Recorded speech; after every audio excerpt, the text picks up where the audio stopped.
Welcome back to another 2D to 3D video. I am Follygon, and in this video I'm going to show you my entire digital character sculpting process from beginning to end. Click that subscribe button if you're new around here, and check out my Gumroad link below for courses, tutorials, and my custom brushes.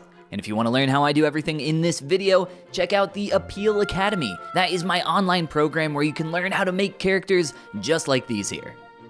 In this video, I am going to be sculpting Wednesday Addams as an anime character based on the artwork of @Kunitaro Art.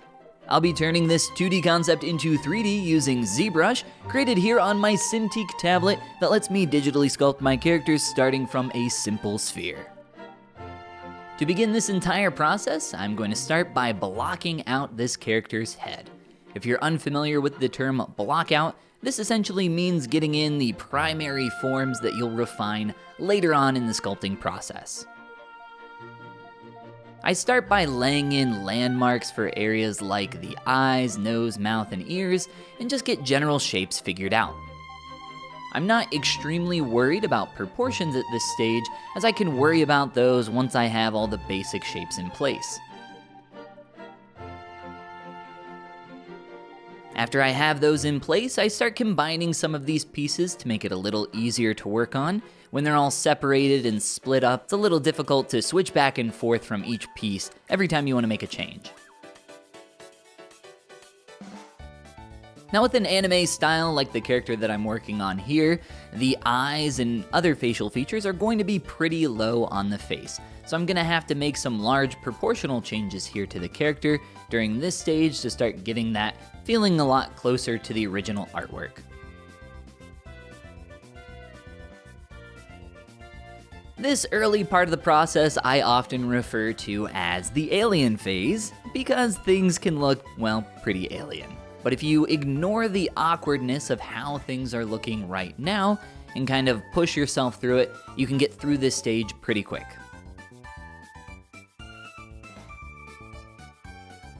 I'm noticing that the proportions for the body need to be much wider. She's wearing her school uniform, which is a suit jacket or some kind of sports coat or something like that.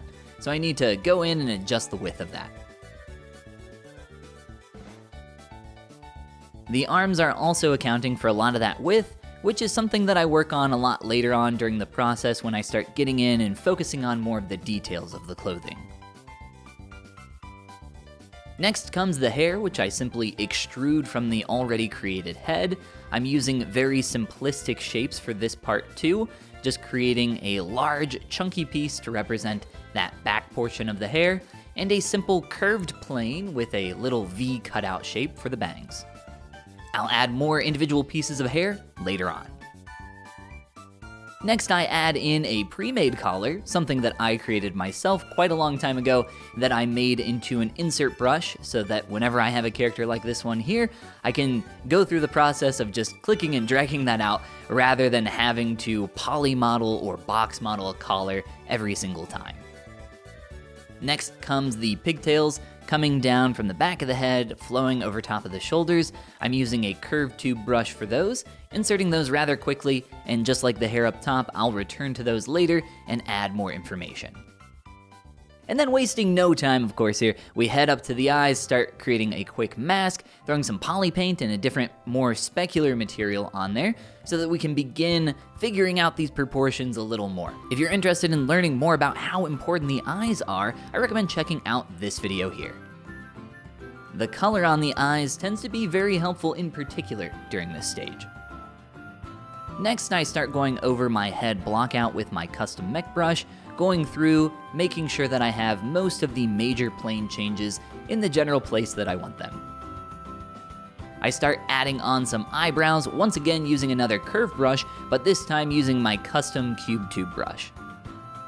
I use that custom cube tube brush one more time here, creating the eyelashes. I'm actually inserting that geometry and then deleting about 3/4 of it so that I can create a quick flat plane that frames that shape of the eyelid. Then I start manipulating it with a couple other tools, mainly some masking tools and my move brush, to begin getting that into a better position. Now I'm carving around my eye.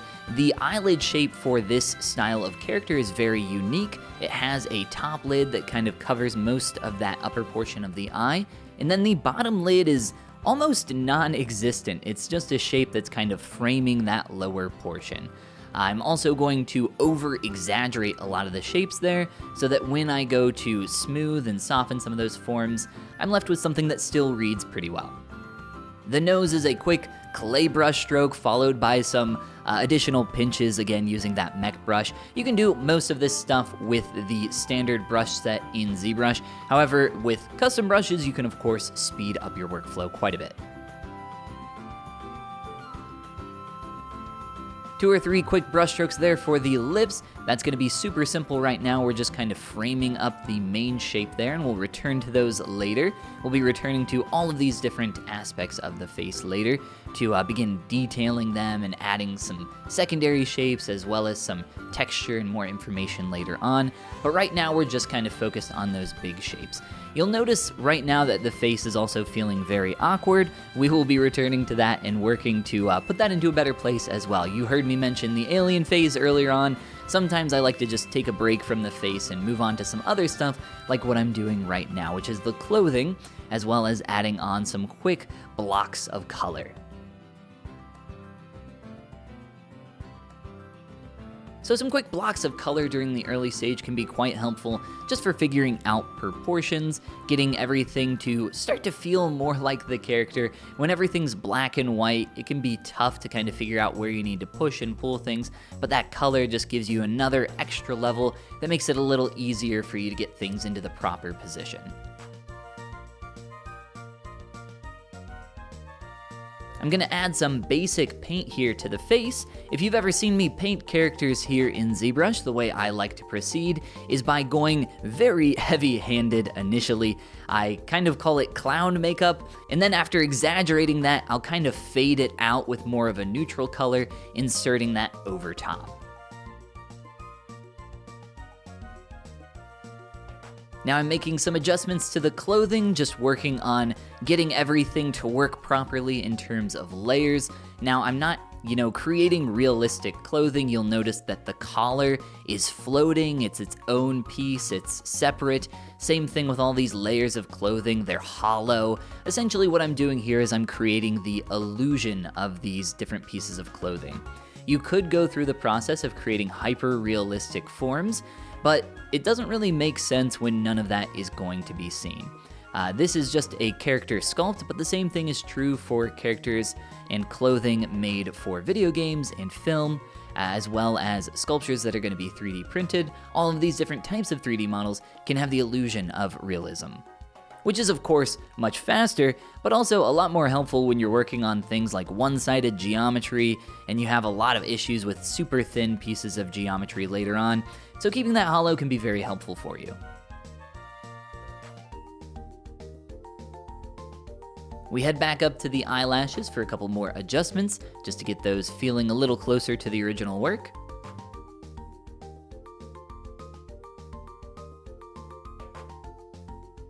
And then I make a couple minor changes here to the face, but for the most part, a lot of that's gonna come later on when I start adjusting the size of that big old egg dome, whatever you wanna call the top of her head. It's quite large right now, which is traditional for the anime style, but I will be shrinking that later on.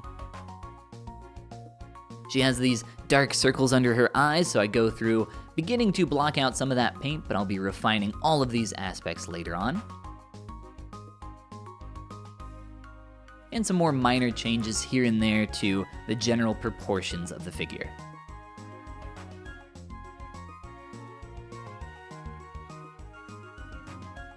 Now I'm clipping off the bottom portion of the clothing. This is just excess that doesn't really need to be there. It's just taking up extra geometry, extra polygons. So anytime you can reduce the number of polygons that you have on screen is a good thing, just so you can get your computer running a little faster on your project. From here, we're gonna go in and start making quite a few adjustments to the clothing of this character.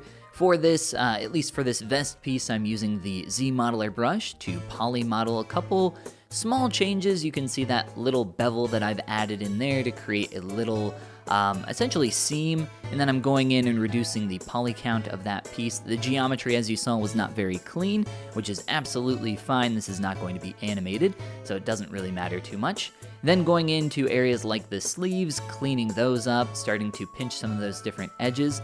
And as you'll see here in just a moment, I'm going in and beginning to correct the form that I had for this sleeve. Originally, I had that seam line going up in a really straight fashion, but the angle's quite a bit different I was noticing in my reference, so I'm making the appropriate changes to that right here. A couple more folds and different creases here on the suit. And now, just like I extracted the hair at the beginning of this video, I'm using a mask to extract the collar or lapel for this suit.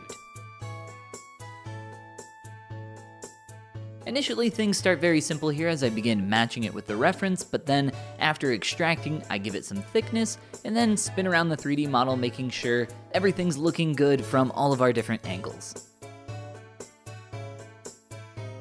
Some Z-modeler brush to add in some bevels to keep some edges a little more tighter as I subdivide the geometry, and we are all set. Now, I promised you we'd go back to the hair and not have just a weird cone head, so I'm doing that now, again using that curve tube snap brush, which is a default brush. As you can see, I've made a slight adjustment to the brush, which you can find in the curve menu, and you can adjust the size or fall off of your brush so that it can go from a larger to a smaller brush stroke. After lining those up from the front, you can see that things look extremely awkward, and that is because I need to go in and make sure things are looking good from every potential angle. So I need to look at this from the side view, and I know her head is still quite large, which I mentioned earlier is very normal for this kind of anime style, but I will of course need to reduce some of that, as well as adjust all these individual strands of hair as I go in here with a meticulous fine comb, aka my move brush and masking tools, and begin manipulating these shapes into the proper place. After a little more work on the hair, it's time to go in and begin making adjustments to my character's head. I'm using Transpose Master to do this. This is a plugin, a default plugin that comes with ZBrush that allows you to work on multiple subtools at once, or multiple pieces of geometry for those unfamiliar with the ZBrush terminology. And I'm going in and adjusting the proportions of my character's head. With this anime style, we're gonna expect the eyes to be a little lower than halfway down on the head. For a traditional human head, you would expect the eyes to be somewhere in the middle, but a little less than that for anime. The volume of the hair can kind of throw you off a little, which is what was happening on this character. The volume of the hair can add a lot of extra height on top of the head, so I'm reducing a lot of that to have this feel a little more natural, as well as now making some more changes so that the character is going to feel better from the side or profile view. Now, for some 3D films that use an anime style, you will often see that from the front, 3/4, and side view, they will actually have deformations in place for these different views, essentially warping the head to look better from those different perspectives. Now, I do not have that luxury here with ZBrush, and I'm only going to be having this main view, so I'm going to focus on making things look the absolute best from the front view, but that does not mean that I'm going to sleep on this side view or 3/4 view. I'm still gonna take a lot of time to make that look good here. So I'm going in mainly with that pinch brush after I go through and get my planes feeling a little more concrete. I'm a little more confident with where those are in place. I can go over top of them, smooth them back out, and begin getting those softer, more organic shapes that we come to expect.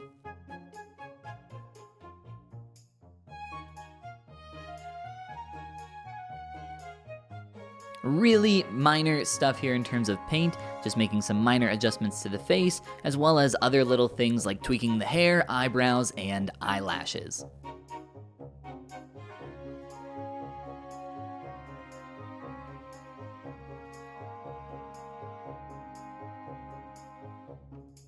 And now I hope you are hungry because it's time to dig in to some hair.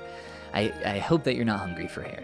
What we're doing here is going through that original piece of geometry that I created, which is that tube for the pigtail, and I'm essentially just cutting that up. So I have all these individual pieces that you can see now on screen, and what I'm going to do with those is use a little function called Dynamesh. So what that's going to do is it's going to take all those individual pieces, it's going to close holes on them, and allow me to dynamically work on that topology or geometry. So now I don't have to worry about things getting stretched or really all that broken. It's a really nice tool. After a little while here, some of you may have noticed that I also z-remeshed this geometry to lower the poly count, get something a little more clean. All these different tools are just the default tools here in ZBrush that I'm using to quickly manipulate and get something that's a little more workable. This is a lot faster in my opinion than going through and inserting an individual chunk of geometry for every single piece. That can be quite tedious unless you have a custom brush for something like this, which I personally do not. And for a lot of this stuff, I like to do it custom because when you use a brush that you already have, things can often look pretty similar from one thing to the next. So doing it from scratch like I've just done here can be really nice, just to make sure that you're always challenging yourself, growing as an artist, as well as creating something new and unique. This hair is so big for the back of the head. I was actually struggling getting the proportions working for this for quite a while, but after some adjustments, I did eventually get it to a place that felt pretty good. It did take quite a lot of back and forth though.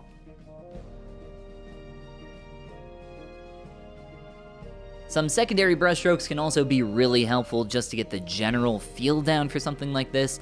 This back portion of the hair really is not going to be seen from my render view, so I wasn't going to spend a ton of time detailing this. I wasn't going to create a bunch of individual strands for it. I wanted to save my detail for the front portion of the character, especially around the face, which you'll see here soon as I now go in on this section of the bangs and start adding some more detail and information there.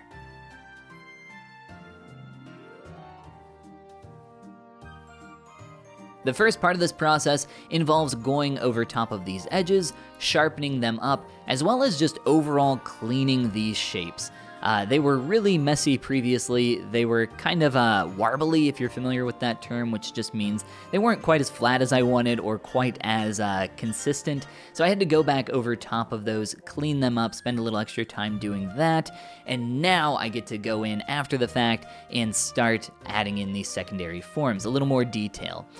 One thing that I often see to kind of reflect on that idea of cleaning things up before you proceed is that a lot of the time people will rush ahead. You want to get to this fun stage really fast, you know, all these details, these cool forms, but if the primary form that you're creating on top of isn't good, nothing you do on top of that is going to help it. So really take some time to make sure that that initial primary shape is as good as possible, nice and clean, however you want that to be, and then go over top, start adding those secondary forms, those details. You're gonna have a lot better time moving forward on your sculpts.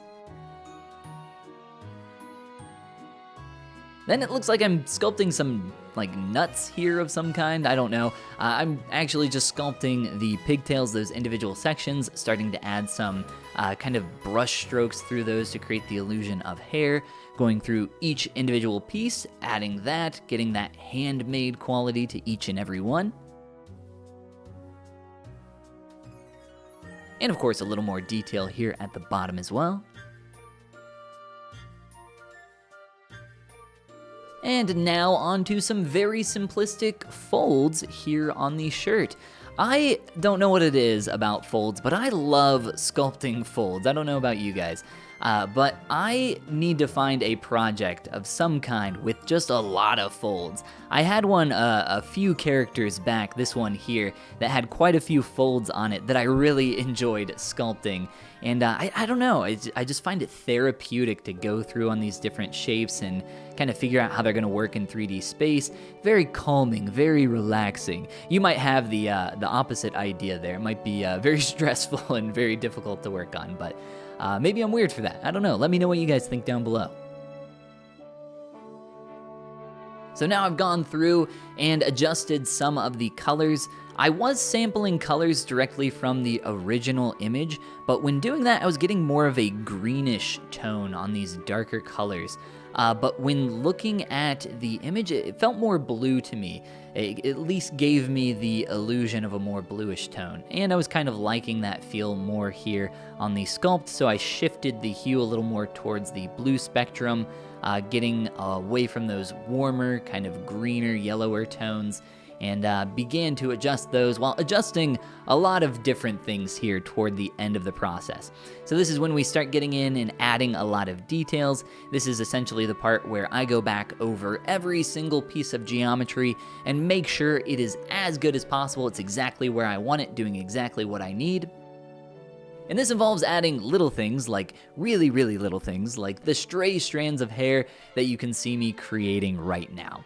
So once again, that curved tube snap brush coming in clutch as I go through all over the hair, starting to add in a bunch of these and then adjust them into position, start working with things like my move brush, my smooth brush, as well as a lot of masking tools to get those exactly where I want. Now, a really important thing to note here is notice that I'm not just adding these all over the entirety of the hair. I'm letting a lot of those bigger, chunkier shapes kind of speak for the illusion of this form, the illusion of this hair, and then I'm just adding a few of these pieces here and there that create some details, specifically around that front portion of the face, and then some bigger ones that kind of frame the silhouette. The important thing to keep in mind there is not to go overboard.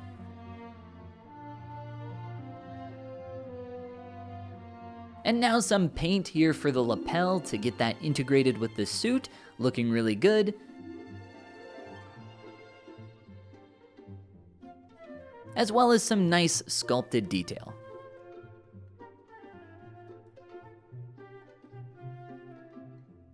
And of course, we can't forget the freckles. Initially there, I'm trying to find a color that works well with what I have, finding something that is not too dark, not too light. With freckles, the trick is to make them be noticeable, but not stand out too much. You kind of want it to not be there on the initial read, but be there on more of a secondary read when you take a closer look. And then some more painting adjustments, mainly working on getting those darker tones under the eyelids, making that feel really good, as well as adjusting a couple other small things like the lip color, the warmth around the cheeks and nose, and the upper area of the eyelid. And then I move on to what I like to call polishing during this stage. You can think of it as going back over things one more time to make sure that there's no little mistakes or anything that you want to add in, things that you forgot about. This includes, at least for me, going over top of a couple different areas to add in some other fine details for the hair, which I'm doing right now, as well as just going over everything in general, making one final pass, adjusting areas like the proportions of the face for one last time, and adjusting some larger chunks of hair to make sure that I'm filling in all the gaps properly. And after some little bits of polish here at the end, those final touches as I like to call them, I package up everything and send it over to Blender for rendering. Check out the Gumroad link in the description for a tutorial on that as well as many other things. And now for the part that so many skip to, the final renders. Click that like and subscribe button, and if you did just so happen to skip here to the end and you like what you see, I think you'll also really enjoy learning more about the process of how I made this 3D character. Consider going back through and giving it a watch if you did just so happen to skip here to the end. Yeah, I know, I caught you. No hard feelings either way. I appreciate your interest in my art. If you would like to learn more about digital sculpting, check out the Appeal Academy, my online program that includes an ever-expanding, massive library of videos on everything I know about creating 3D characters. And for individual tutorials, my custom brushes, and other cool stuff like Mod Mesh, check out my Gumroad link below. Thanks to all those that watch here to the end, I appreciate you so much. Have a great rest of your day, and I'll see you in the next video.